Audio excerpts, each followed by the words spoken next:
এই দেখেন আমাদের টেপিবাড়ি উচ্চ বিদ্যালয়, চারদিকে পানি থই থই করতেছে। মাঠে এই যে পানির জন্য আমাদের স্যারদের অফিসে যাওয়ার খুবই অসুবিধা হচ্ছে।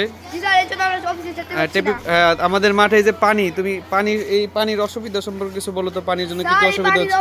মানে অসুবিধার জন্য আমরা এক জায়গা থেকে অন্য জায়গায় যেতে পারছি না। এই যে মাঠে যে এত পানি, পানির জন্য তোমার কি কি অসুবিধা হইতেছে বলো? আমার অসুবিধা হচ্ছে আমার পা শুরু নোংরা হয়ে যাচ্ছে। আর কি, আর মানে পানি খেতে যেতে পারছি না, বিচার দিতে যেতে পারছি না। তোমরা কি চাও বলো তো? এই যে পানিটা মানে পরিষ্কার করে ফেলুক, কি পানি পরিষ্কার করবো? আজ আপনারা দেখছেন টেপিবাড়ি উচ্চ বিদ্যালয়ের মাঠ।